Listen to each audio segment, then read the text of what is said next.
Bonsoir à tout le monde. Je ne sais pas si je l'ai dit ici parce que je mélange mes pinceaux un peu, mais Céline, mon épouse, m'avait dit que j'étais dur avec vous. Parce que je vous faisais sortir toutes les semaines. Normalement, dans la vie de l'Église, c'est une fois par mois. Voilà.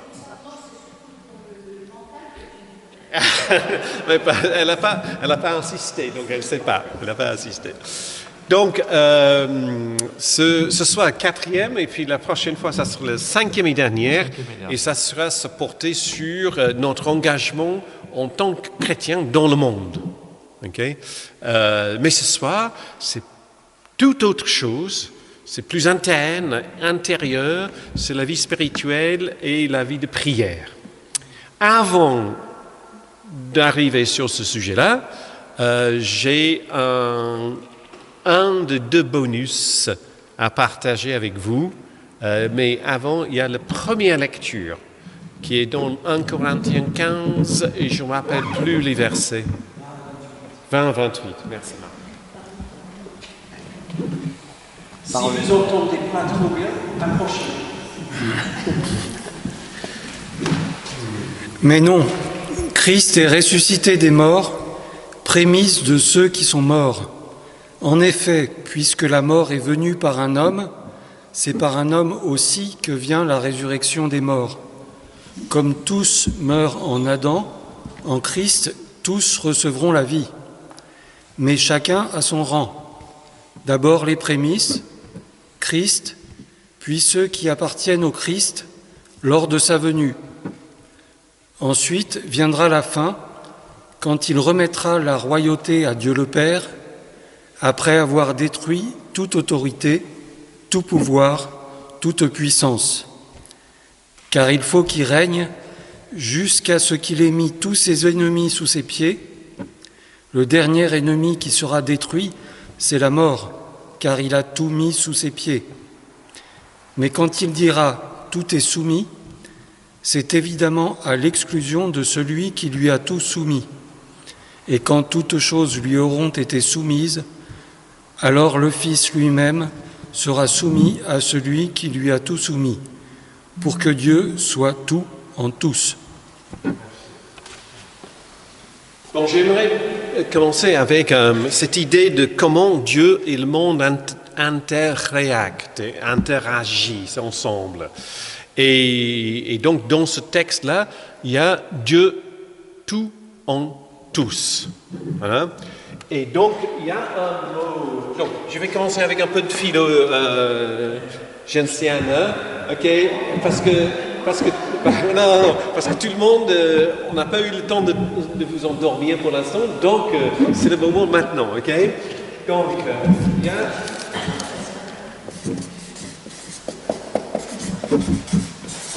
Donc le mot panthéisme. Panthéisme, c'est tout, théisme, Dieu. Tout est Dieu et Dieu est tout.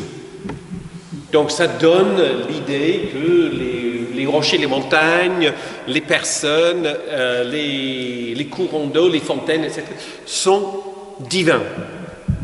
Et Dieu est en tout et Dieu est tout. Alors, cette idée ne fait pas partie du christianisme, mais on le trouve ailleurs que dans le christianisme, bien sûr. Et puis on en trouve aussi dans beaucoup de discours d'aujourd'hui.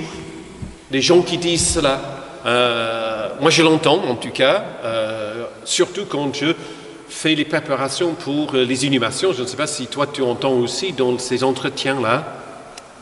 Plutôt rarement, ça m'est arrivé quand même. Oui, que Dieu est tout, voilà. Plutôt rarement. Ouais. Par contre, c'est vrai que sur les réseaux sociaux, on voit beaucoup de publicités avec beaucoup de sites avec une forme de panthéisme. On en voit beaucoup, hein, le chamanisme, le panthéisme. Oui, il y a énormément de choses là-dessus. Donc là, c'est quelque chose qui vraiment fait partie de notre environnement. Alors, Charles Hartshorne,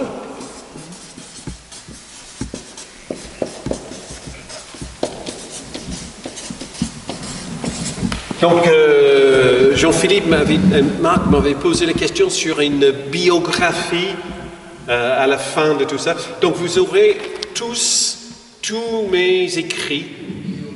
Hein? Qu'est-ce que j'ai dit? Bibliographie, pardon. Bibliographie. Et vous aurez tous mes écrits et je vous donnerai 2 bibliographies, une en français, des auteurs et des œuvres qui existent en français, que je connais, mais il y en a peut-être d'autres. Hein. Et je vous donnerai 10 fois plus, bien sûr, de ce qui est en anglais. Mais c'est comme ça la vie, voilà. Alors, Charles Hartshorne, c'était une personne qui était vraiment très près de Whitehead, le grand penseur de tout ça. Et Whitehead, philosophe et scientifique, Hartshorne, théiste, penseur théologique. Et c'est lui qui a vraiment travaillé à partir de Whitehead, ses idées et en théologie.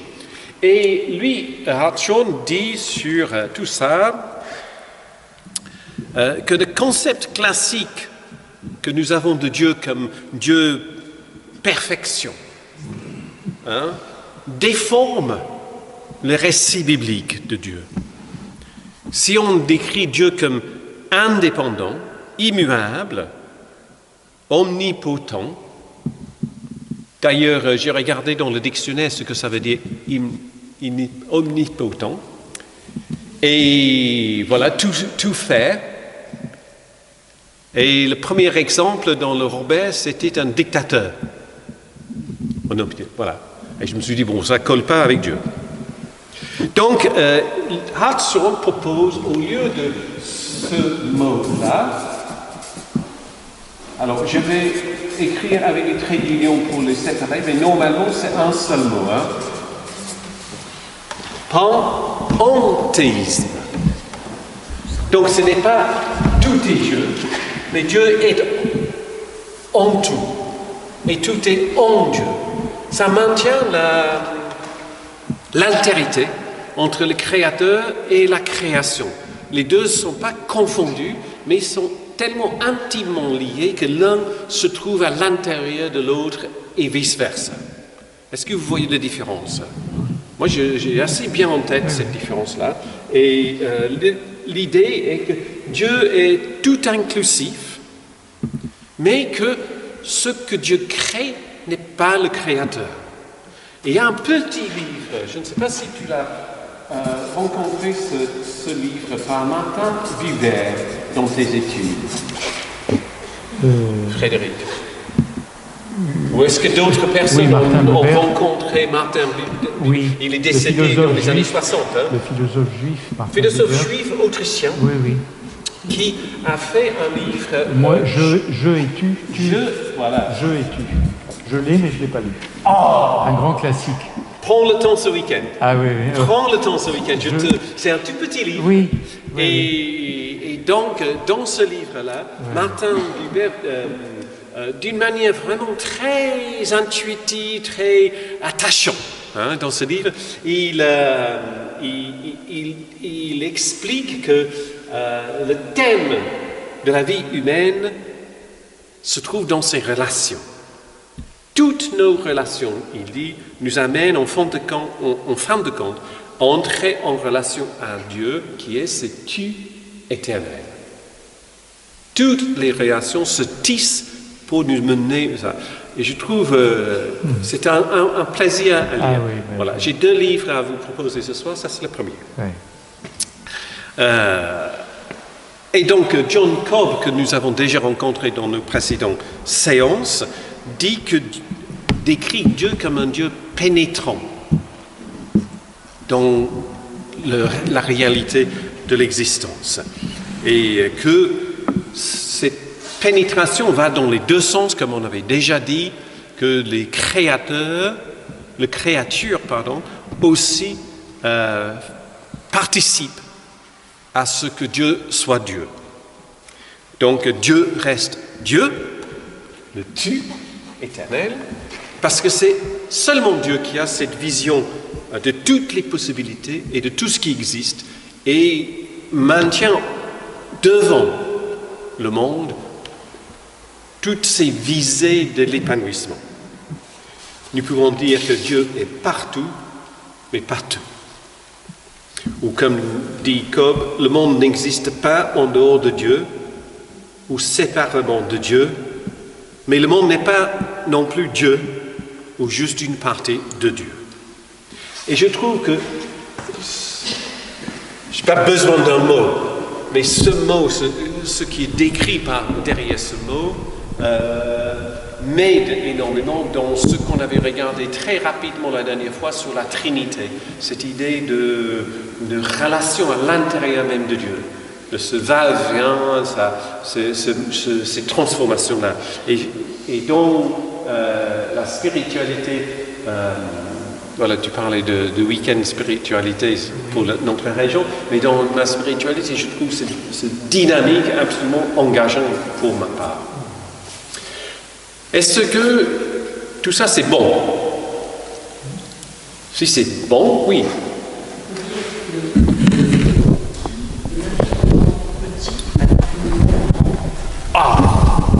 Je n'aurais pas pu dire mieux. Est-ce que tu veux le micro? Est-ce que tu peux le redire? Et parle doucement et fort. Je disais, on peut dire que Dieu est en tout, de l'infiniment petit à l'infiniment grand. J'ai une prière que j'utilise dans les cultes de temps en temps, qui prend ça. Dieu qui est tellement englobé de l'univers et si de s'insérer dans les flux de notre corps. Et c'est Théa de Chardin. Merveilleux texte de Théa de Chardin. Je ne vais pas le citer mal, mais tu l'as en tête? Attends, le micro passe. Théa de Chardin, il dit tout ce qui monte désormais converge. Tout ce qui monte converge, ouais. Tout ce qui Monte converge. Ouais, voilà. Et puis il a ce texte qu'il a écrit juste à la fin de sa vie, où c'est une sorte de texte de prière. Peut-être si je n'oublie pas, je vais l'amener la prochaine fois au lieu de faire un mauvais truc. Voilà. Donc je vais chercher pour la prochaine fois. Okay? Voilà. Et je vais peut-être passer pour une lecture la prochaine fois. Mais nous arrivons, alors si on peut passer maintenant, nous arrivons à la deuxième lecture, qui est la suite, à peu près la suite de notre première lecture. C'est toujours dans 1 Corinthiens chapitre 15, mais un peu plus loin. Et c'est Pierre qui perd. Voilà.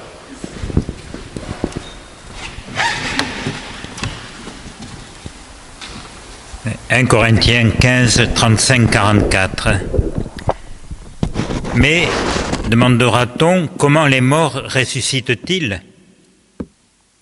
Quelle sorte de corps auront-ils? Insensé que tu es! Quand tu sèmes une graine, celle-ci ne donne vie à une plante que si elle meurt. Ce que tu sèmes est une simple graine, peut-être un grain de blé ou autre semence, et non la plante elle-même qui va pousser. Ensuite, Dieu accorde à cette graine de donner corps à la plante qu'il veut. À chaque graine correspond la plante qui lui est propre. Les êtres vivants n'ont pas tous la même chair, celle des humains diffère de celle des animaux, autre est celle des oiseaux, et autre encore celle des poissons. Il y a aussi des corps célestes et des corps terrestres. Les corps célestes ont un éclat différent de celui des corps terrestres. Le soleil possède son propre éclat, la lune en a un autre, et les étoiles un autre encore. Même parmi les étoiles, l'éclat varie de l'une à l'autre. Il en sera ainsi lorsque les morts ressusciteront. Quand le corps est mis en terre, il est corruptible. Quand il ressuscitera, il sera incorruptible. Quand il est mis en terre, il est misérable et faible. Quand il ressuscitera, il sera glorieux et fort. Quand il est mis en terre, c'est un corps terrestre. Quand il ressuscitera, ce sera un corps animé par l'Esprit. Il y a un corps terrestre Il y a donc aussi un corps animé par l'Esprit.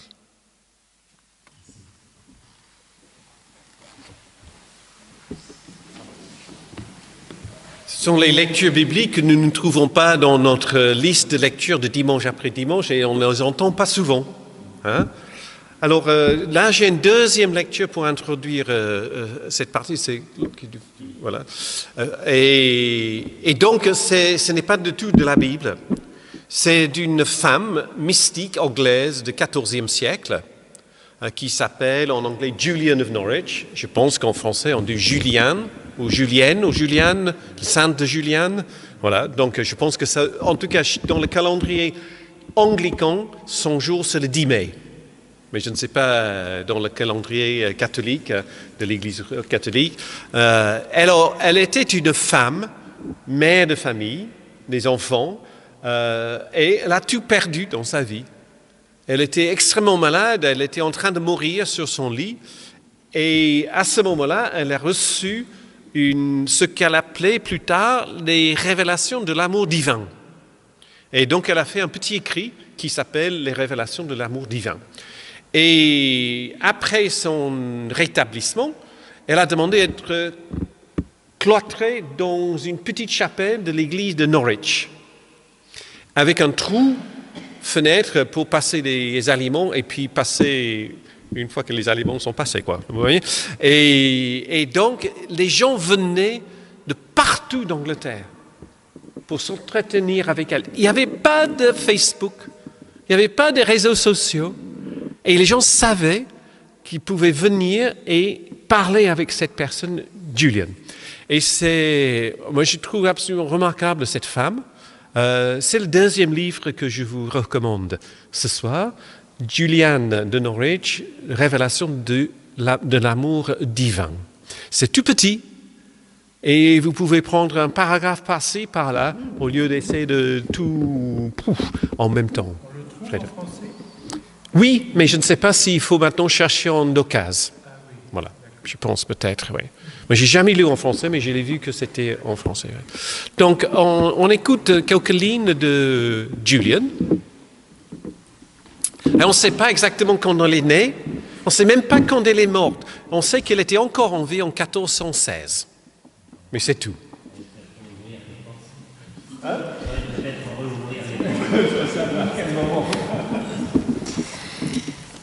En même temps, le Seigneur m'a montré une vision spirituelle de son amour chaleureux. J'ai vu qu'il est tout ce qui est bon et agréable pour nous. Il est notre vêtement qui, par amour, nous enveloppe, nous serre et nous enferme tous dans son amour bienveillant, afin qu'il ne nous quitte jamais, étant en toute chose ce qui est bon, selon ce que j'ai compris. Alors il me montra, gisant dans la paume de sa main, une petite chose de la grosseur d'une noisette et, selon ce que je compris, ronde comme une bille. Je l'observais et pensais, qu'est-ce donc ? Il me fut répondu de façon générale, c'est tout ce qui est créé. Je m'étonnais que cette chose-là pût subsister, car, me sembla-t-il, un si petit rien pouvait être anéanti en un instant. Il me fut répondu dans mon entendement, il subsiste et subsistera à jamais parce que Dieu l'aime. Ainsi, toute chose tient son être de l'amour de Dieu. Dans ce petit rien, je vis 3 propriétés. La première, Dieu l'a créé.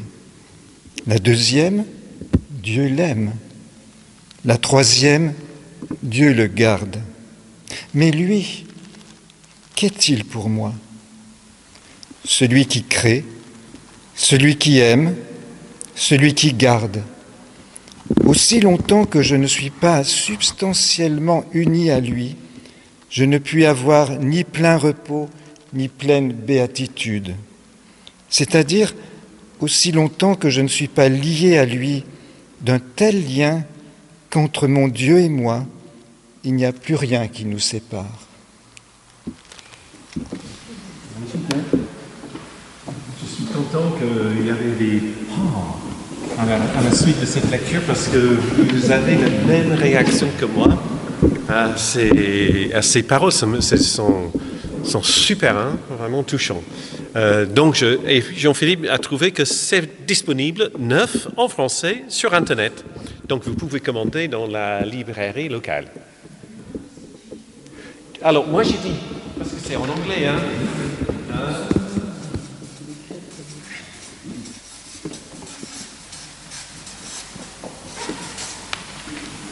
Norwich, c'est la ville, dans l'est de l'Angleterre. Julian. Oui, mais c'est un nom d'une femme en anglais. Okay.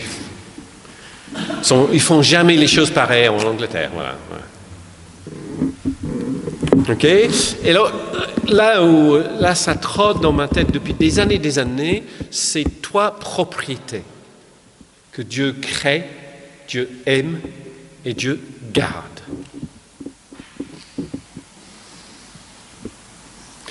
Alors donc le sujet pour ce soir, c'est pour cette semaine que je trouve difficile, très difficile, la spiritualité et la prière. Pourtant, ça devrait être facile de parler avec Dieu. C'est pas ça qui est difficile, mais ce qui est difficile, c'est d'en parler. De parler de la spiritualité, parler de la prière. Et ça, je trouve très, très difficile. Et jusque-là, donc c'est la 4e tentative avec ce sujet devant vous. Et je me suis dit que c'était vraiment pas facile. Alors, je ne sais pas, est-ce que vous priez? Est-ce que tout le monde va dire oui parce qu'on est dans un temple? Et puis, il y a des autres qui vont me regarder si j'ai dit non. C'est dérangeant cette question. Ah, j'ai pas l'impression que c'est intime quand je suis ici en disant prions. D'accord. Parlez dans les micros. Donc il y a les différentes prières. Et donc la prière intime, qu'on laisse intime. On laisse dans la chambre avec la porte fermée, comme dit Jésus. Non, c'est pas ça, c'est la question qui dérange. D'accord, mais est-ce que ça dérange tout le monde? Aussi. Est-ce que je peux te demander à quel niveau? À quel niveau? Parce que c'est intime. Ok. Non, pas trop. On peut prier partout. Oui. Est-ce que... C'est bon. Très bien. On peut prier partout. Oui. Dans un temple, dans une église, au pied d'un arbre, dans la forêt, au bord de l'eau. Assis sur les toilettes. Oui, attention s'il y a... On peut prier partout. Ok. Donc d'abord, il n'y a pas de lieu nécessaire pour prier. Est-ce qu'il y a un moment... Je connais les personnes, un couple très âgé, jusqu'à il y a quelques mois parce que le monsieur est décédé, mais jusqu'à sa mort, tous les matins, un couple d'Anglais qui habitait en France, elle descendait, préparait le petit déjeuner et avec le plateau dans le lit, il lisait le livre qui était prévu dans la Bible et il priait. Et donc il priait le matin, mais tous les matins comme ça. Je trouvais magnifique de ce témoignage-là. Donc, il y a aussi des gens qui ont besoin d'une sorte de cadre pour prier. Oui? Est-ce que vous avez un rythme de prière, à part dans les assemblées? Ouais. Non, c'est juste, ça vient et ça vient pas. Ça peut demander une certaine discipline aussi. Le matin. Ok, le cadre, c'est les disciplines. Le matin, le soir, 2-3 fois dans la journée, se dire, ce temps, là, j'ai 10 minutes, un quart d'heure, avec ou sans la Bible, mais je prie. D'accord. Et je pense qu'il y a, dans nos communautés, il y a beaucoup de chrétiens qui, à différents moments de la journée, prient seuls, parfois en couple, quand on a la chance d'être à deux. Je pense que c'est plus répandu qu'on ne le pense. Mais comme c'est intime et personnel, Oui, justement. On n'en parle pas. On a du mal à en parler. Voilà. Vraiment, famille. Il y a une enquête récemment qui a montré que 37% des Français prient. 37. Waouh. C'est beaucoup plus qu'on aurait imaginé peut-être.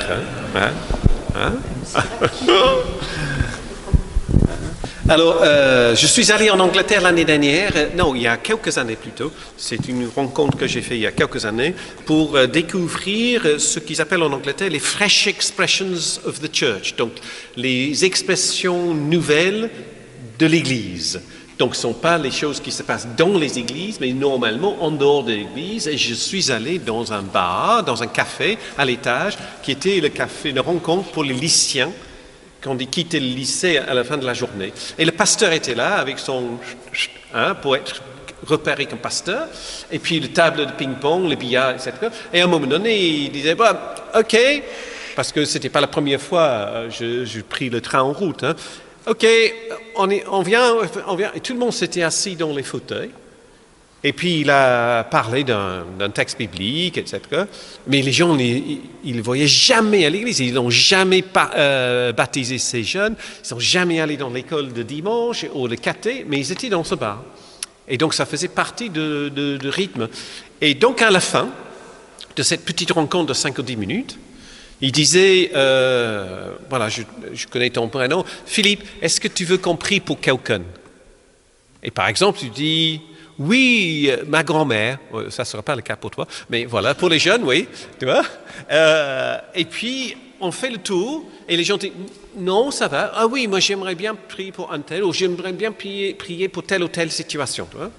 Et donc, ce mec, il avait une mémoire qui carburait, parce qu'il revenait pour dire, voilà, Frédéric, est-ce que tu veux prier pour la grand-mère etc. Tu vois? Et ce n'était pas la personne qui disait que je veux prier pour, qui priait. Et donc, le lien était incroyablement tissé et fort dans ce moment de prière. Et c'était une prière avec le parole, le mot. Ce n'était pas « Ô Seigneur », machin, tout le reste, et puis « Amen ». C'était vraiment juste une phrase qui devenait une prière à ce moment-là. Moi, j'ai trouvé une autre façon de prier incroyable. Incroyable. Et j'ai regardé le rugby dimanche. J'ai regardé l'essai contre le Pays de Galles. Le magnifique où il a transporté le ballon, il l'a placé de l'autre côté de la ligne. Est-ce que tu l'as vu ce qu'il a fait?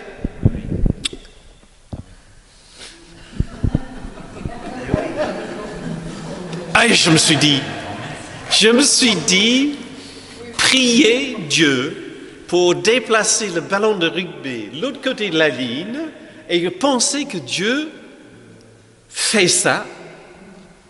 Et qu'est-ce qu'on fait avec tous ces gens qui sont malades, qui sont en train de mourir, qui sont dans les situations de guerre, comme si Dieu s'occupe d'un mec qui gagne des milliers pour transporter un ballon qui est plein d'air et qui n'a aucune intervention sur ce qui... Et ce Dieu-là...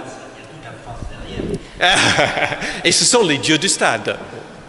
Et ce Dieu-là, je ne le trouve absolument pas dans le témoignage de Jésus. En plus. Et donc, moi, je suis reconnaissant dans ma vie de prière d'un pasteur américain. Bon, il faut dire quand les Américains sont bien, parce que c'est facile à dire le contraire. Okay?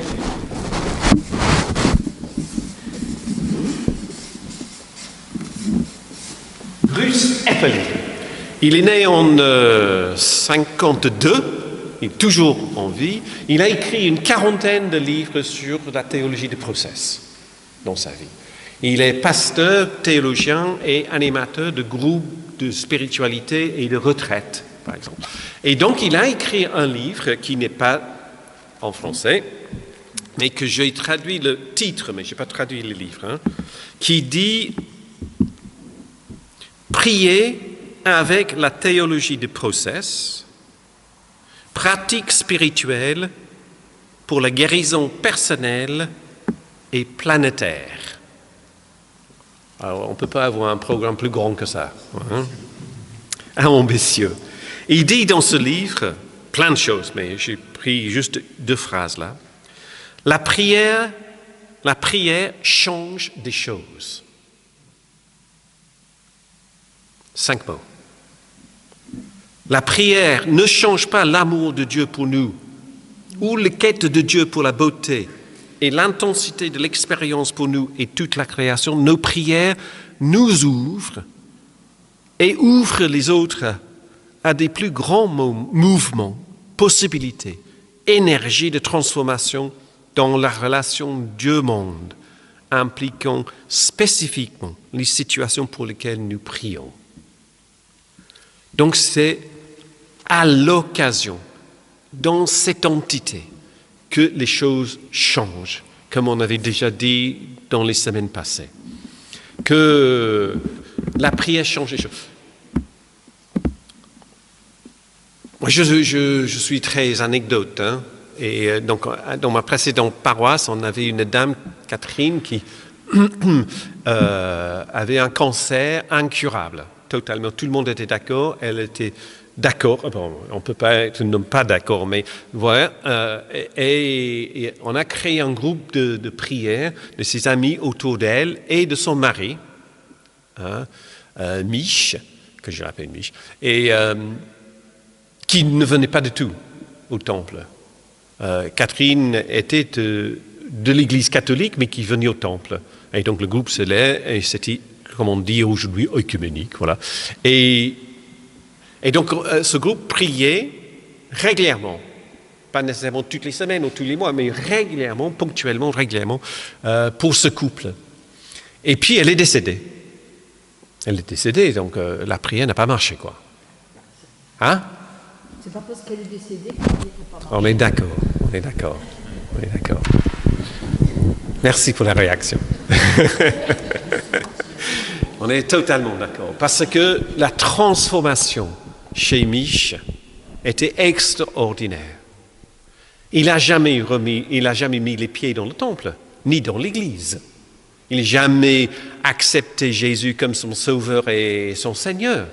Mais il a été transformé par le fait de ce groupe qui priait pour lui et pour sa femme, de ce soutien sans faille qui était dans ce moment le plus difficile de sa vie.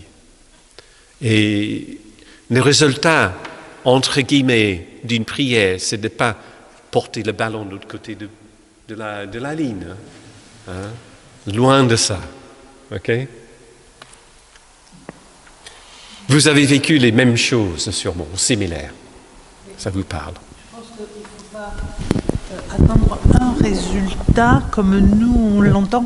Le résultat, il peut se passer ailleurs, oui, sans que même on le sache. Mais moi, je crois qu'il y a un effet à la prière. Mais on ne le sait pas tout le temps. Non, c'est pas comme nous, on le veut. Donc, il y a une première chose, on peut attendre un résultat qui n'arrive pas, on peut être surpris par un résultat sur nous ou ailleurs.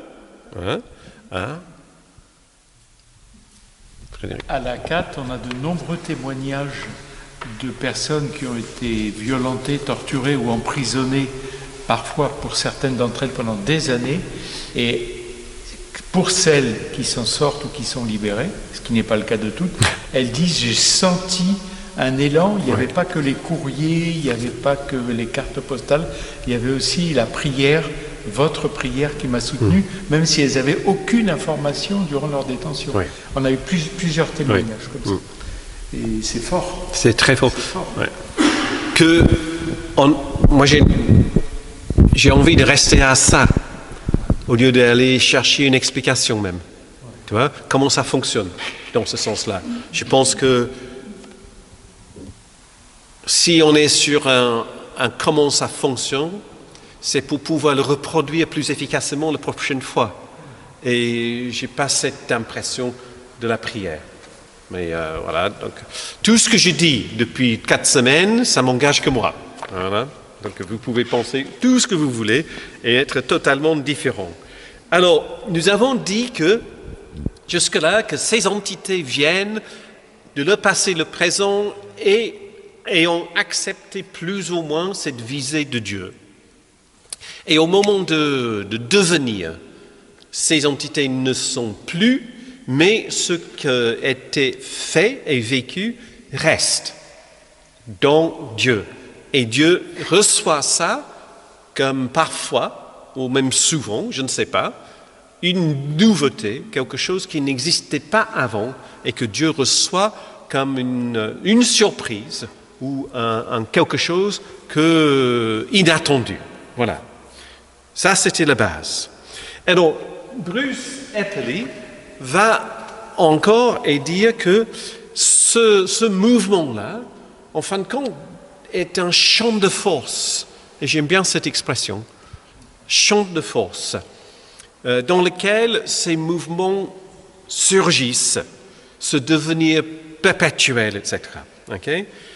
Et traditionnellement, on dirait que notre croissance dans la foi, est-ce qu'on peut parler de croissance dans la foi, notre vie dévotionnelle, notre ressemblance au Christ, que n'est pas une ligne comme ça, on est d'accord, mais peut-être ça, avec l'âge peut-être, avec les expériences sûrement, il y a quelque chose que nous avons aujourd'hui que nous n'avons pas eu, nous n'en avions pas quand on était plus jeune. Ce n'est pas juste une question d'âge. Je rencontre les personnes dans les maisons de retraite, je ne vais pas nommer, mais je soupçonne que leur vie spirituelle, non, je ne dirai rien, mais vous voyez ce que je veux dire. Ce n'est pas parce qu'on est plus âgé qu'on est plus spirituel. Ce n'est pas parce qu'on est plus âgé qu'on est plus sage. Ce n'est pas parce qu'on est plus âgé qu'on est plus gentil. Il n'y a pas de truc comptable comme ça. Comment tu dis? Automatisme. Non, rien du tout. Quand ça se passe, c'est une beauté. Quand il y a face à quelqu'un qui a eu ces expériences dans la vie, qui a fait ce travail de collectionner, de partager, de tout ça, et qui rend d'une manière incroyable dans la vie. Donc j'ai en tête une personne, un pasteur, et donc sa façon de saluer, c'est... ton prénom, c'est Françoise. T'en es où dans ton chemin avec Jésus? Alors, c'était ça. Il n'attendait pas nécessairement une réponse, mais c'était au lieu de dire bonjour, comment tu vas, c'était t'en es où dans ton chemin avec Jésus? Génial. Mais il n'y avait aucun jugement. Aucun jugement pour dire que tu devais être croyant. Mais il disait ça à tout le monde. C'était pas que les gens dans l'église, il disait ça à tout le monde, ce pasteur. Mais il y avait un tel visage, une telle douceur, que même les gens, même les musulmans dans le quartier où j'étais, l'acceptaient avec un A majuscule. Tu vois? Mais c'est pas donné à tout le monde, on est d'accord. Okay? Et je vois cet enfant qui a demandé le baptême à 7 ans, Calvin. Et donc, oui, super Calvin, on va te baptiser, on fixe la date. Ses parents étaient là dans l'entretien, parce que c'était aussi un entretien pour le mariage, préparation de mariage. Et donc, j'ai dit, oui, on va fixer ça, on va faire ça, et tout le monde sera là. Et j'ai dit, est-ce que tu peux dire pourquoi tu demandes le baptême? Il m'a dit, parce que Dieu m'aime. Dieu m'aime. Il y a plein de gens âgés qui ne pourraient jamais sortir une phrase pareille. Voilà. Ce n'est pas une question d'âge. Voilà. C'est pas une question d'âge. Alors, donc, ce mouvement-là, cette force, champ de force, nous disons que c'est le témoignage intérieur du Saint-Esprit, cher à notre Jean Calvin. Okay? Et que nous avons vu ça un peu dans ce qu'on avait dit sur la Trinité, ce mouvement, cette relation même au sein de Dieu, hein, que tout est en mouvement là. En parlant de la vie dans l'esprit, nous parlons de la façon dont Dieu s'engage avec nous et prend en compte nos sentiments, pas simplement nos actes, nos paroles, mais nos sentiments, nos émotions, nos souvenirs. Et que Dieu relie tout ça ensemble pour que les possibilités puissent naître de nouveau.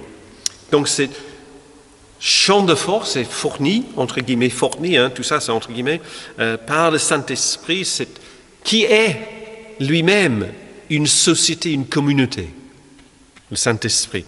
C'est immatériel, mais ça existe. Alors, c'est ça le titre de ces rencontres. Tu vois, à tout moment, Dieu chuchote. Tu pourrais être, tu pourrais faire, tu pourrais devenir ceci. Et quand nous acceptons ce chuchotement dans notre esprit, et quand nous le vivons quand on peut, hein, à la manière de nos capacités, au mieux de ce que nous sommes, c'est à ce moment-là que nous offrons à l'ensemble de l'univers ce quelque chose nouvelle, cette quelque chose nouvelle. Dieu reçoit et l'intègre, permettant à Dieu d'offrir de nouvelles possibilités, de nouvelles façons d'être.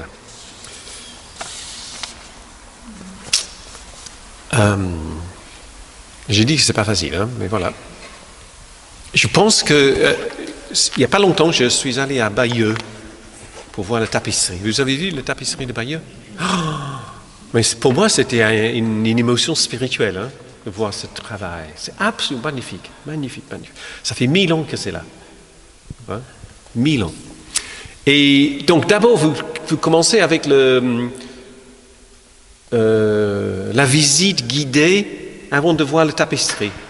En tout cas, ce que j'ai fait il y a quelques années. Et donc, vous voyez les détails, comment les femmes ont reproduit les trucs, etc. Et on voit que il y a des fils qui sont cassés, qu'elles ont fait un nœud derrière pour les rejoindre, qu'ils n'avaient pas la même couleur que le fil d'origine, donc ils ont continué avec une couleur à peu près, même pas exactement la même, qu'il y a les nez qui sont un peu de travers, mais sont dans la tapisserie. Donc ça me dit que c'est un peu ça. On perd le fil, on coupe le fil avec Dieu dans notre vie de prière. J'étais membre d'une communauté qui s'appelait la communauté de Iona, qui est une île dans le nord de l'Écosse, qui était l'île de Saint-Colomban, qui était l'évangéliste du IVe siècle et qui a évangélisé les îles britanniques. Et donc c'est là qu'il s'est établi. Et puis, il y a une ancienne abbaye qui était là, qui était achetée par un pasteur réformé de Glasgow, juste après la Deuxième Guerre mondiale, comme un centre de rassemblement, un centre de spiritualité. Et aujourd'hui, ça existe encore. Donc cette communauté est constituée de personnes célibataires qui prennent les 3 vœux, les personnes mariées avec ou sans enfants. Il n'y a pas de différence d'être membre de cette communauté. Et on peut être membre de la communauté et vivre là-bas. Il faut vouloir, hein. Parfois, en été, il fait jusqu'à 15 degrés. Et puis, je ne sais pas s'il y a un jour où il ne pleut pas. Voilà. Mais c'est l'Écosse, hein. C'est l'Écosse. On aime l'Écosse comme ça. Et où tu peux être membre là où tu es. Moi, j'étais membre là où j'étais. Et le minimum d'engagement, c'était de dire que je prie à midi. À midi, je prie. Sachant qu'à midi, plein de monde, dans le monde entier, prie. Mais le midi auquel je priais, ce n'était pas le midi à San Francisco. Hein? Mais à midi, vous voyez, il y a Mais dans l'engagement, si tu ne peux pas Si tu oublies, c'est pas grave. C'est génial. C'est génial. Exact. C'est le nœud qu'on refait quelques semaines plus tard. Ah, j'ai oublié, ça fait 3 semaines que j'ai pas prié à midi. Hein? Et le fil que j'avais là, je l'ai plus dans ma poche, donc il faut inventer quelque chose de nouveau. Mais ce n'est pas grave, parce que Dieu contemple l'autre côté de cette tapisserie. Voilà. Et je pense que c'est ça notre prière.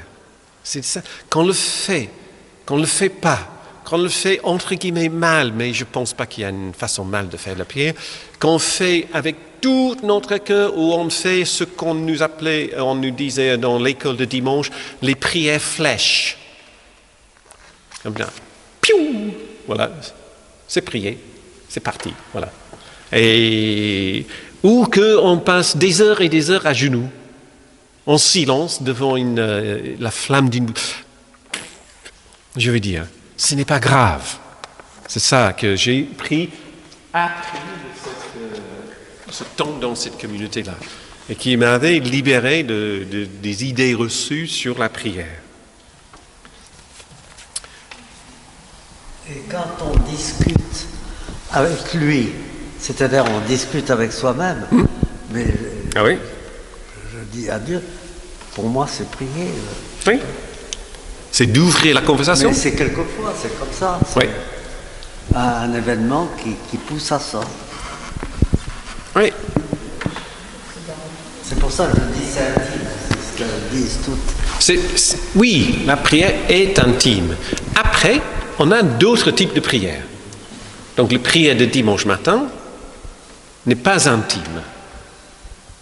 Ou, c'est à la fois intime dans les bancs, mais quand c'est dit par la personne qui gère le culte, que ce soit le pasteur, le prêtre ou le lecteur, c'est audible.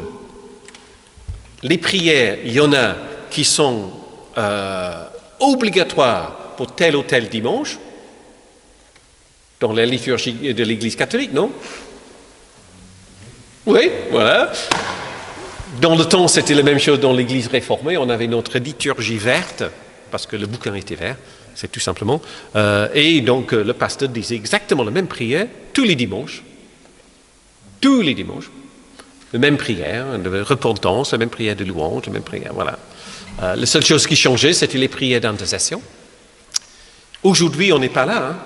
On a plusieurs liturgies dans notre Église et on nous dit, vous êtes libre de faire ce que vous voulez. Grosso modo. Hein. Donc, il y a des pasteurs qui font les prières sans aucune note. Hein. Il y a des pasteurs qui prennent les prières qui sont déjà faites dans les recueils de prières. Hein. Il y en a qui sont très magnifiques. Hein. Et il y a des pasteurs qui passent un temps fou, presque autant de temps sur la prédication, pour composer les prières. Il y a des églises où il n'y a aucune prière prévue avant que les gens arrivent dans le culte. Tout est sur le coup, spontanément, extemporé. Voilà. Et puis parfois, dans quelques assemblées, tout le monde prie à haute voix en même temps. Je ne sais pas si vous avez eu expérience de ça, où il y a 1, 2, 3, 4, 5 personnes qui prient haute voix en même temps. Un peu dans le mouvement charismatique, etc. Quoi. Voilà. Hein? Donc tout ça, c'est la prière publique. La prière publique, ce n'est pas une forme non plus. Hein? Et c'est bien différent de ce qu'on fait dans la tranquillité de sa chambre, ou dans le champ, ou dans la voiture, de ce qu'on fait le dimanche matin. Je pense qu'il y a quelques personnes qui viennent au culte, quelques-uns, qui viennent au culte pour écouter la prédication. Pas tous, hein, Frédéric. J'espère que je te déçois pas, mais voilà. Il y a quelques personnes qui viennent parce qu'elles ont quelque chose à partager, même en silence, dans ce moment de culte. Qu'est-ce que c'est là? Voilà. Il y a des personnes qui viennent pour chanter. J'ai des personnes qui me disent, la seule raison que je viens au culte, c'est parce que j'aime bien chanter les cantiques. Hein? Ah bon, c'est pas la peine que je fasse une prédication. Alors, si tu fais pas de prédication et tu le remplaces par de chants, je serai aussi content, dit la personne. Au moins, c'est honnête. Hein? Et il y a des gens qui viennent effectivement pour cette communion.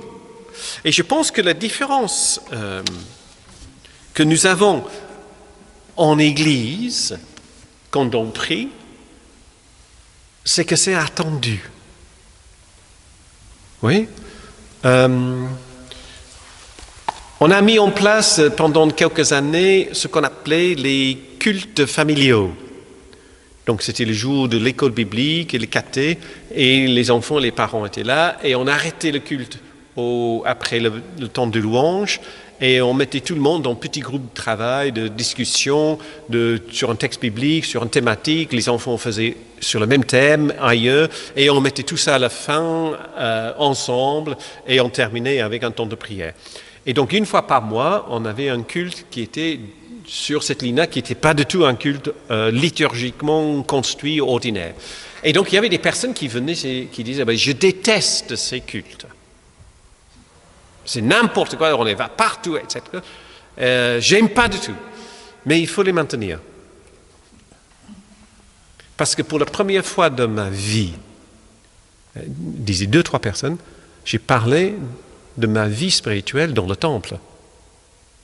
Jusque-là, j'ai parlé de mes enfants, mes vacances, mes mots, les difficultés, etc. Mais je n'ai jamais parlé de comment je priais, comment je lisais tel ou tel texte, quelle était ma vie spirituelle avec les personnes qui sont dans le temple avec moi. J'ai écouté, mais je n'ai jamais partagé. Donc, on a maintenu les cultes comme ça. Voilà. Donc, c'est-à-dire que les gens venaient pour une chose, ils ne savaient pas que c'était possible dans le temple, dans un culte de dimanche, de se rencontrer de cette manière-là. Et une fois que c'était découvert, même si la forme n'était pas adaptée, pas nécessairement très conviviale pour ces personnes, il ne fallait absolument pas le changer. On n'a pas changé.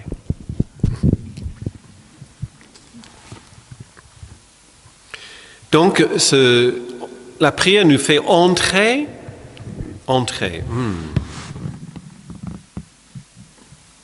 La prière nous fait inciter à venir dans ce champ de force et de faire notre force de proposition et de découverte là-dedans afin de pouvoir offrir quelque chose. La prière nous ouvre à ces poussées nouvelles d'énergie qui sont renforcées par tout ce que nous avons vécu jusqu'à là, nos décisions, nos manquements, tout ce que nous avons vécu est posé à ce moment-là. Nous ne sommes pas toujours réceptifs à ce que Dieu nous dit ou chuchote, mais pour ma part, je trouve que cette idée d'un champ de force divin a un sens pour moi dans ce mouvement. Et puis Vas-y, oui, pardon. Oui.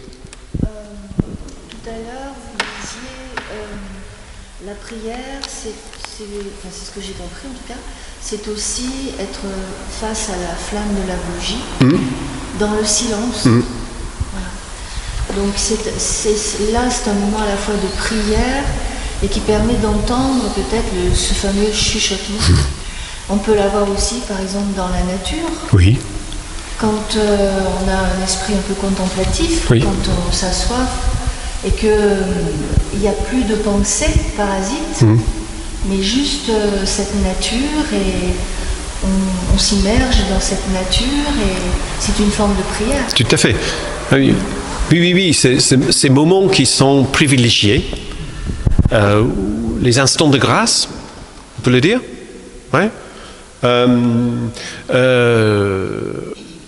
J'étais animateur, facilitateur pour un truc qui s'appelle français, il faut que je trouve, parce que c'est en Angleterre. Développement personnel de Myers-Briggs. Je ne sais pas si...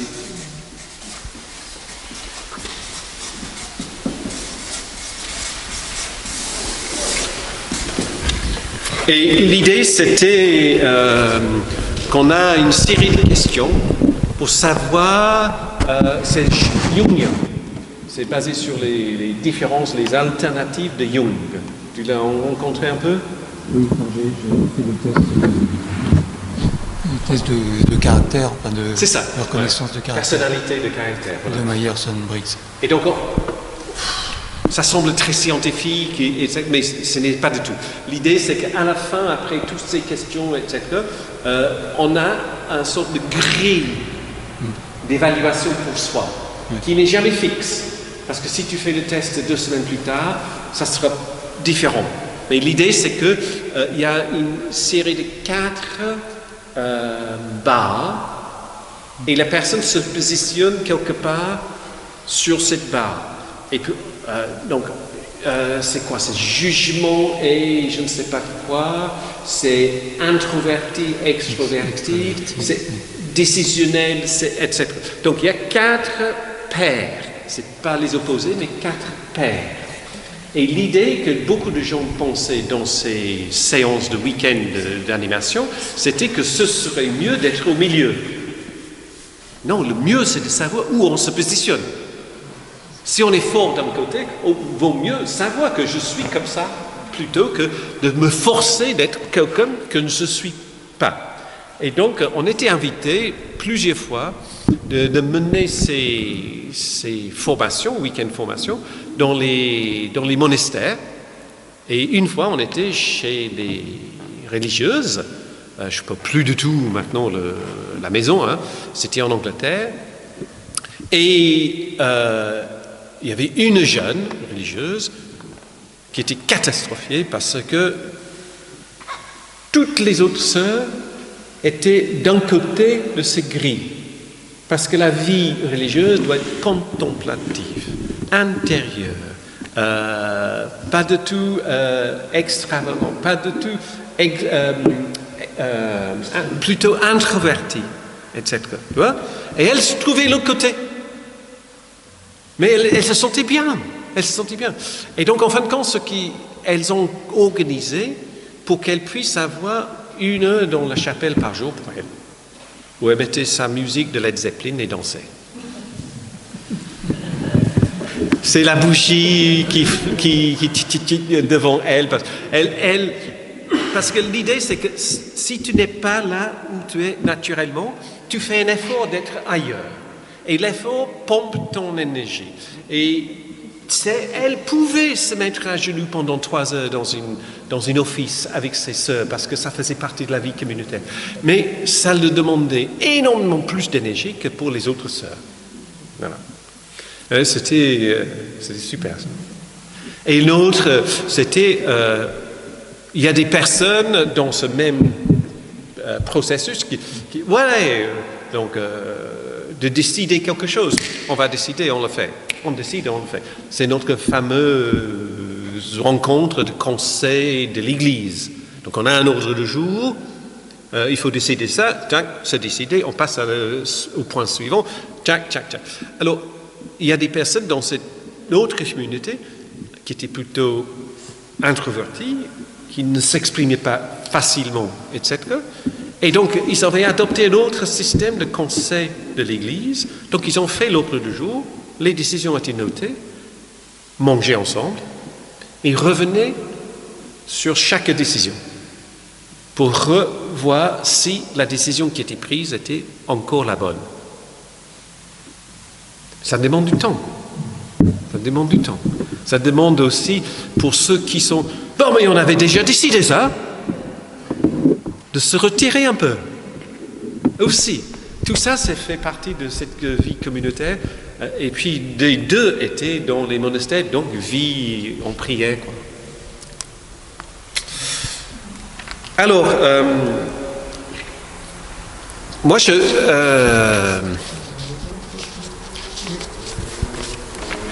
pour moi, le moment Je ne sais pas si je peux dire ça.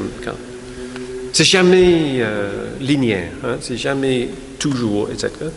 Mais très souvent, le moment le plus intense de ma vie spirituelle et la vie de prière, c'est l'occasion de Sainte Seine. Sainte Seine. Moi, je préfère de dire la Seine plutôt que Sainte. Voilà. Hein? Seine avec un C. Un C. Le repas. Ouais, communion. Alors, pour moi, la communion fait partie de la Seine. C'est un élément don. De se trouver. Et puis, j'ai découvert ça en venant en France. Oh, non, pas la Seine, on avait pratiqué ça quand j'étais en Angleterre.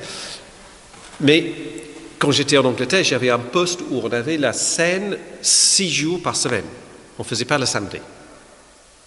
Tous les autres jours, parce qu'on était aumônier dans le milieu universitaire, et donc on proposait à 7h le matin, à 7h le soir, à midi, etc., tous les jours de la semaine pour les gens qui travaillaient et les étudiants, pas simplement les étudiants, mais les gens qui travaillaient, les personnes qui faisaient entrer les voitures dans le parking, ils faisaient partie de cette communauté, les profs, les secrétaires, toutes ces personnes n'avaient pas les mêmes horaires.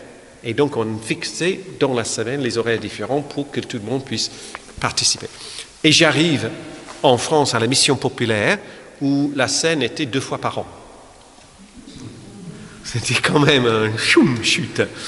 Mais je suis allé à l'église réformée de Rouen et au moment, ce dimanche-là, c'était la scène.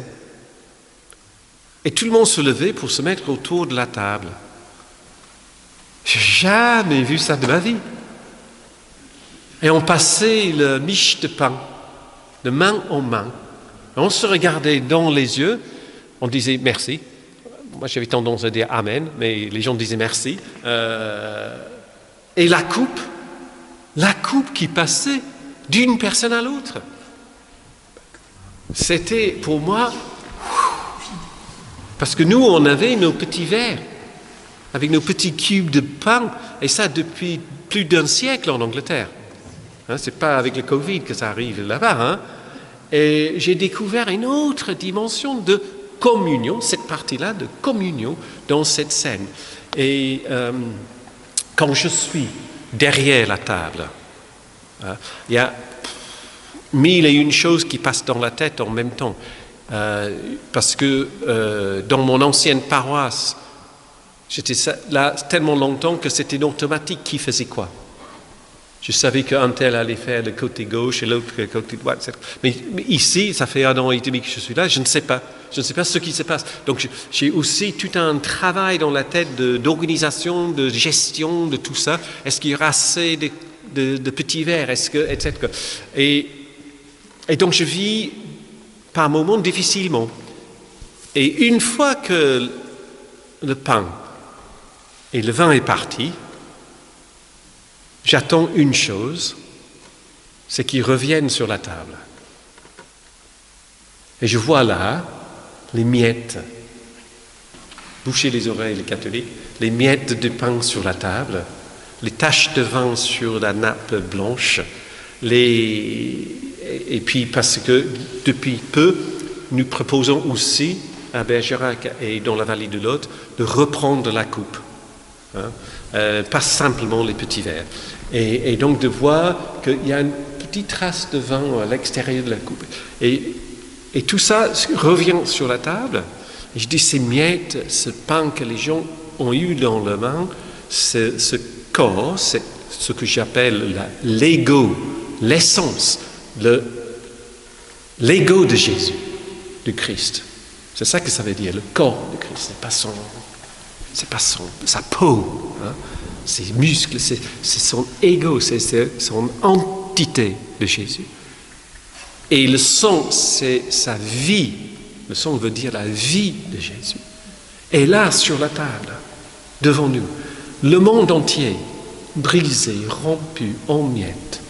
Tout ce qui ne va pas, tout ce qui est cassé dans nos vies et dans le monde est sur la table.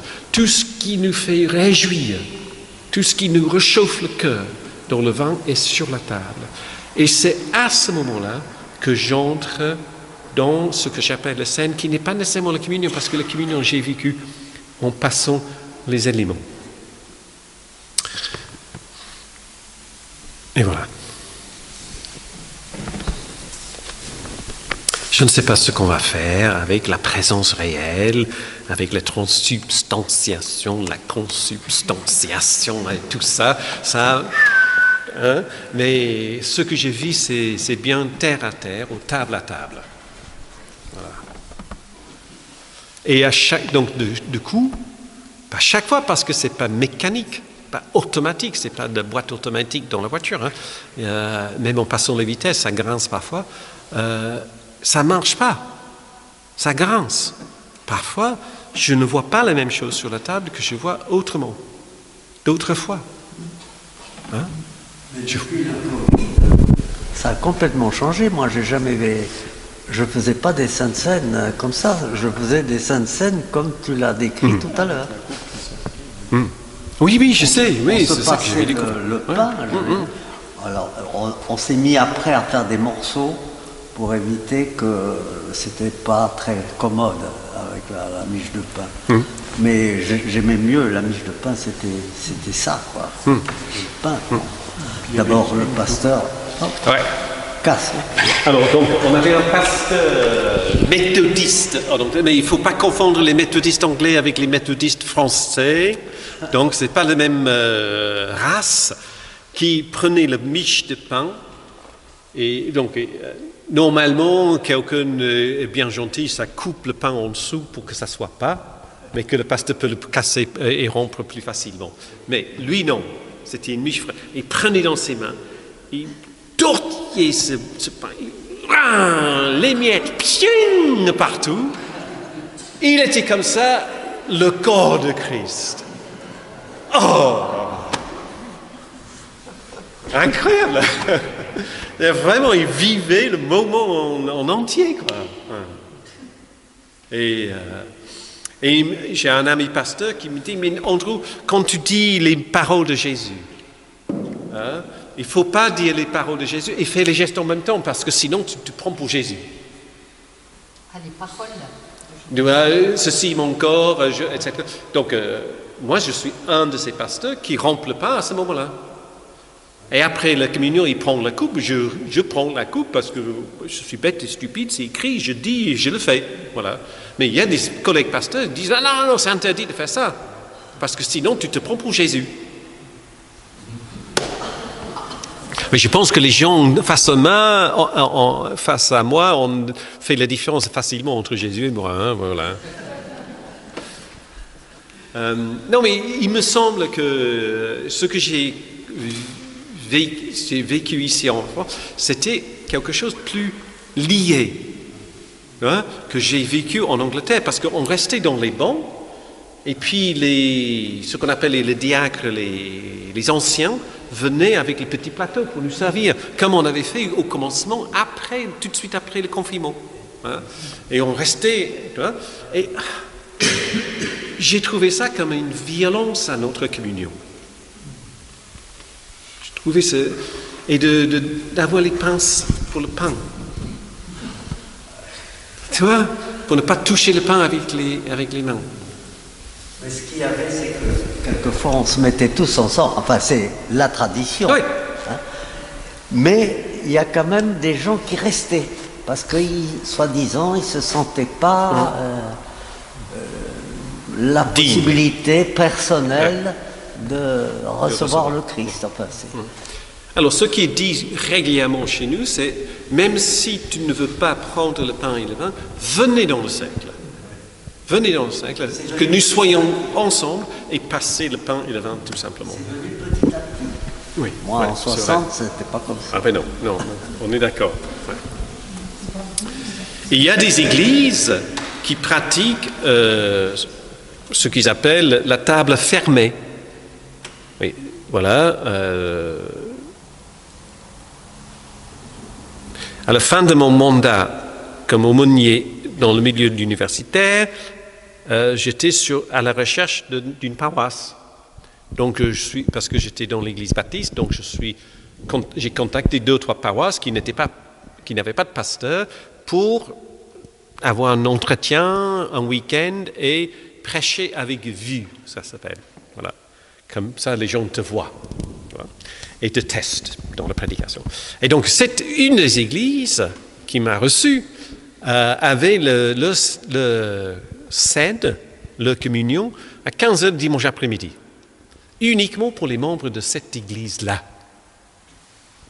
Si tu n'étais pas membre de l'église, tu n'étais même pas admis dans le temple.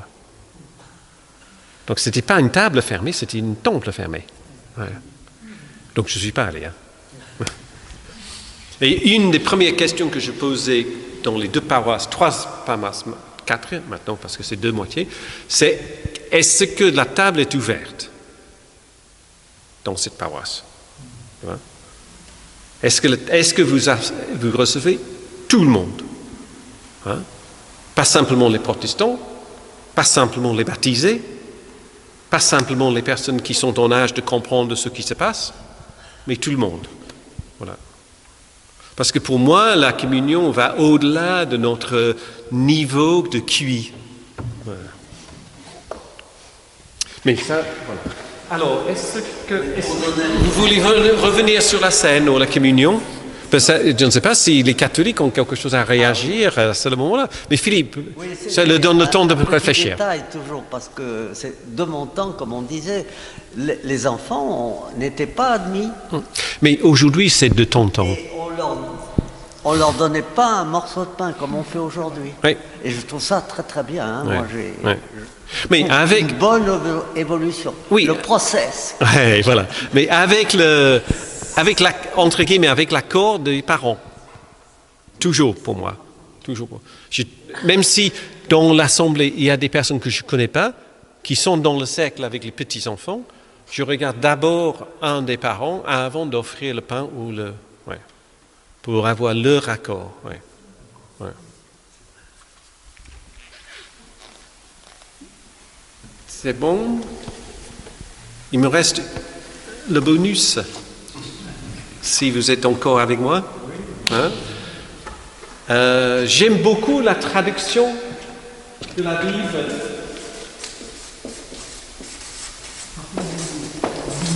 Parole de vie. C'est une Bible, j'ai rencontré les personnes qui étaient derrière cette Bible, c'était une religieuse missionnaire en Afrique. Et donc elle voulait avoir une Bible en français qui prenait en compte que pour les Africains, le français était leur 4e ou 5e langue. Donc elle a travaillé avec les traducteurs et tout ce que vous voulez pour produire une Bible avec 800 mots de vocabulaire.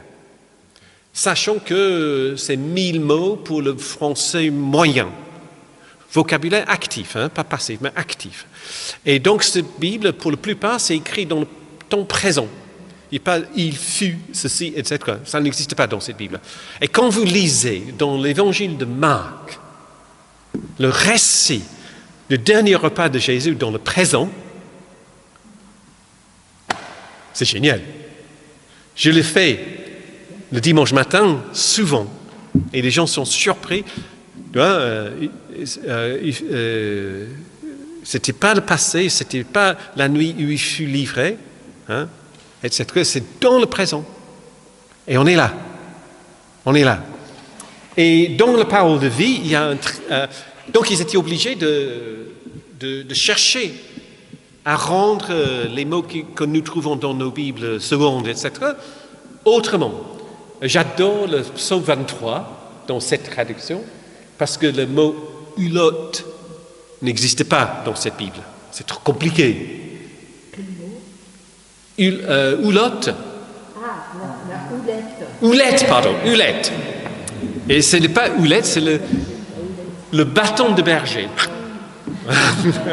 C'est mon saucisson. Voilà, c'est génial. Mais ça n'a pas de référence en Afrique, le saucisson bâton de berger. Donc ça passe.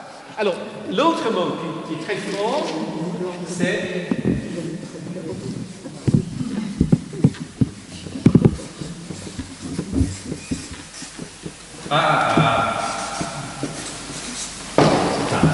Bon.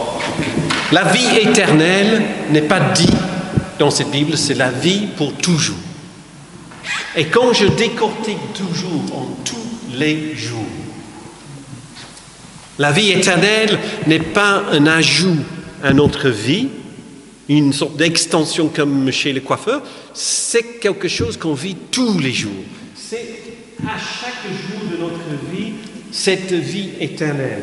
Et je trouve que dire comme ça, vie pour toujours, change la perception de cette vie éternelle. Okay? Et donc, le chrétien insiste sur une dimension de la vie qui va au-delà de notre vie corporelle. Qu'est-ce que c'est, etc. Voilà, c'est une grande question. Hein? Et c'est que de la spéculation, pour ma part en tout cas. Mais la résurrection de Jésus, c'était l'exemple même que la vie corporelle ne pouvait pas contenir tout ce qui était la vie. Et la résurrection était ce témoignage d'une certitude que quelque chose d'autre était là. Une intensité, une vitalité de cette vie en Christ. Et c'est comme ça que était le deuxième texte que tu as lu, c'est là-dedans. Okay? Mon expérience quand je prépare les inhumations, les funérailles, c'est que la vie éternelle dit de moins en moins à plus en plus de personnes. Hein? Vous voyez ce que je veux dire? Hein? Ça dit moins aujourd'hui que dans le passé, à plus de gens que dans le passé. Donc, hein? Et j'entends les choses effectivement de tout azimut. Hein? Mamie est maintenant avec papy dans le ciel. Et je ne peux pas penser à autre chose quand j'entends ça avec la chanson de Renaud, dans Les copains dans le bar au-delà, etc. Tu vois, et je ne sais pas quoi faire avec tout ça. Et ce texte qui est souvent choisi, qui dit « Je ne suis pas mort, je suis dans la pièce à côté ». Je ne peux pas entendre ce texte. Et en plus, c'est dit d'après Victor Hugo. Je ne crois pas. Oui, ça passe. Ouais. Il dit Saint-Augustin, Victor Hugo. Saint-Augustin. Oui, n'importe quoi. C'était un déni de la mort. Total. C'est ne pas dire que la vie a un sens parce qu'à un moment donné, ça va s'arrêter. Notre devenir, en tant qu'entité vivante, va s'arrêter. Et ça sera la fin de cette vie. Et je ne conçois pas une vie humaine sans une vie corporelle. Je ne vous engage pas dans cette pensée-là. Mais pour ma part, je n'envisage pas une vie humaine sans le corps humain. Quand nous sommes morts, nous sommes morts. Je ne dis pas ça dans les entretiens d'inhumation. OK? Et j'avais un peu de mal avec cette pensée-là. Ouais, un peu. Et j'ai lu le livre de Delphine Orville, Vivre avec nos morts, où elle dit qu'elle était pas jalouse, mais elle était... et elle en voulait à ses collègues pasteurs et prêtres. Tu l'as lu ou non? C'est à lire aussi. C'est une série de chapitres où elle raconte l'entretien avec une famille pour préparer les funérailles. Et parfois, elle déborde un peu dans les funérailles aussi, mais pas à chaque chapitre. Et donc, elle dit qu'elle enviait, voilà, c'est le mot, elle enviait ses frères et ce pasteur et prêtre qui pouvaient dire il y a une vie après, il y a la vie éternelle. Parce qu'en tant que juive, elle ne pouvait pas le dire. Parce que ça ne fait pas partie de la tradition et de la croyance juive. La croyance juive, c'est que la personne est acceptée et reçue dans la mémoire de Dieu. Dans la mémoire de Dieu. Et que Sheol, c'est ce mémoire, ce lieu de mémoire de Dieu. Et le pire des choses que le juif appréhende, c'est d'être oublié par Dieu. Lisez quelques-uns des psaumes et c'est récurrent cette idée-là. Que Dieu ne m'oublie pas. Et donc, Et je trouve cette idée où j'ai pas besoin de faire tout un truc avec violence avec moi-même, d'avoir cette idée d'une sorte d'âme qui s'envole, désincarnée à ma mort. J'ai pas besoin, c'est pas nécessaire pour être chrétien de penser des choses comme ça. Pour moi, ça me libère personnellement. Et là, puisque le process, deuxième chose qui met là-dedans, puisque le process nous dit que ce qui est vrai et réel n'est pas nécessairement substance finie, clôturée, mais qui est en devenir, qui peut être aussi immatériel, ça peut être aussi bien nos souvenirs, nos mémoires, et qu'à ce moment-là, cette âme que j'ai guillemets ici, est reçue, mais ce n'est pas l'instant de la mort, c'est la totalité de ma vie pour toujours et pour toujours. Et John Polkinghorne, où est-ce que je l'ai mis? J'avais tort, j'avais besoin d'une je le mets ici.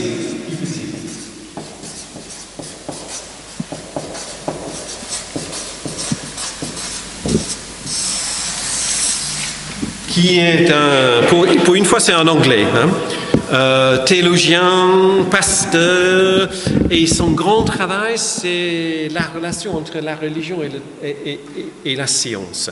Il dit: je crois qu'il est parfaitement cohérent d'espérer que l'entité, le modèle, la communauté que je suis sera mémorisée par Dieu, et que dans cet instant sera recréé par Dieu et en Dieu le jeu reconstitué. Et David Ray Griffin, on l'a déjà rencontré, dit que Dieu crée en lui-même un nouvel environnement. Crée en Dieu un nouvel environnement. Comme j'ai dit, c'est spéculation. J'ai jamais eu une carte postale de l'au-delà.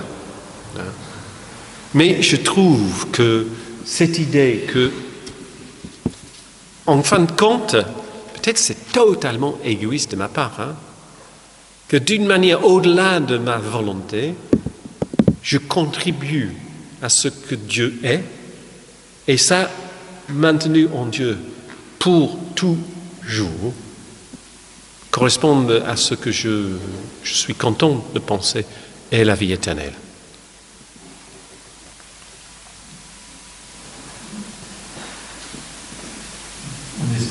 Et moi aussi. Bon, donc il nous reste 3 minutes si vous voulez réagir ou revenir. Voilà. Ou on peut rester comme ça. Le titre du livre de Marc Robert, c'est Le jeu et le tu. Ah, en français? Oui, c'est le jeu et le tu. Ah, parce que j'ai lu en anglais, c'est I and thou. Oui, le jeu et le tu. Le jeu et le tu. Ok. Ouais. Pure spéculation de ma part, mais j'ai besoin d'en reparler un petit peu, puisque je suis une entité, nous sommes tous une entité. Pourquoi nous sommes un ensemble d'entités? Est-ce que dans ce contexte-là, ce que nous appelons âme, c'est une entité qui fait partie du groupe d'entités dont je fais partie aussi? Oui, philosophiquement parlant, je pense que le témoignage de temps du Nouveau Testament a rencontré ces idées grecques où il y a l'idée de, voilà, on revient sur le bâton, saucissonner un peu la personne en petites tranches, et que ce n'est pas du tout dans la perspective, surtout juive, et j'imagine aussi pour Jésus et les premiers disciples, que c'était impossible pour... j'imagine, j'ai jamais eu un micro trottoir avec Jésus. Mais j'imagine que c'était impossible pour lui de penser qu'il était esprit, âme et corps. Sauf si on pouvait écrire ça d'un mot. Donc du coup, cette âme fait partie. Absolument, c'est indivisiblement partie. Ouais. Et je ne sais pas si l'idée de dire j'ai un esprit, donc c'est quelque chose qui me motive, qui est c'est le carburant dans ce champ de force. Si le corps, c'est qui je suis, corporellement. Et si l'âme est cette partie de moi qui entend, qui écoute, qui essaie de capter cette visée de Dieu, pourquoi pas de voir moi-même comme ça, oui. Ouais. Non, moi non plus. C'est une réaction comme ça. C'était les fèches. Et eux, c'était plutôt l'être. Oui. Que cette façon grecque Platon, finalement, de quelque chose d'immatériel. Voilà. Et en fait, ça se rapporte même à la gorge. Oui, c'est ça. Oui. La respiration par rapport au souffle de vie. Oui. Mais dans la pensée hébraïque, tout est matérialisé, ou matériel en fin de compte. Miséricorde de Dieu. C'est parce que les tripes de Dieu se remuent. Texto. Tu vois ? C'est vraiment...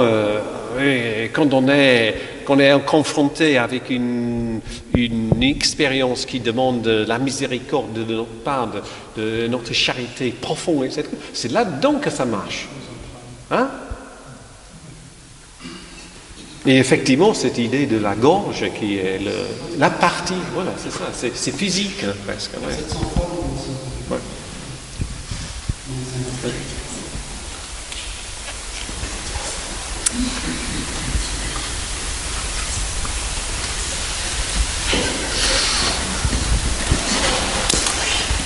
Bon, merci.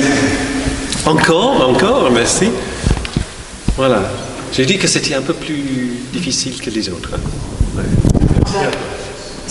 Enfin, moi j'ai trouvé plus facile de rentrer dans ce que tu disais. D'autres fois, c'était plus abstrait. Là, on a mieux suivi. Enfin, moi perso, j'ai mieux suivi. Non, peut-être difficile pour moi de parler de toutes ces choses, de partager ça. Voilà.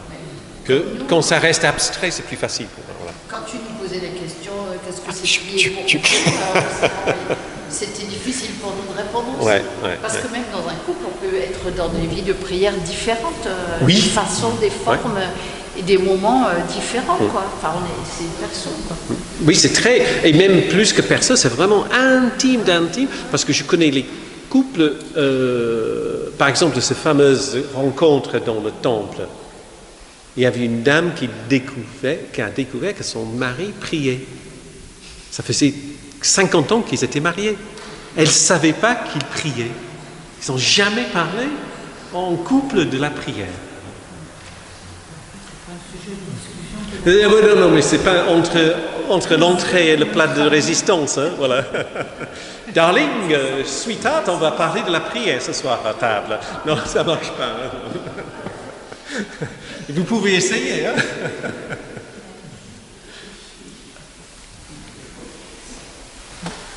Voilà, merci Frédéric. Donc la semaine prochaine, c'est la dernière fois et je vous libère. Hein.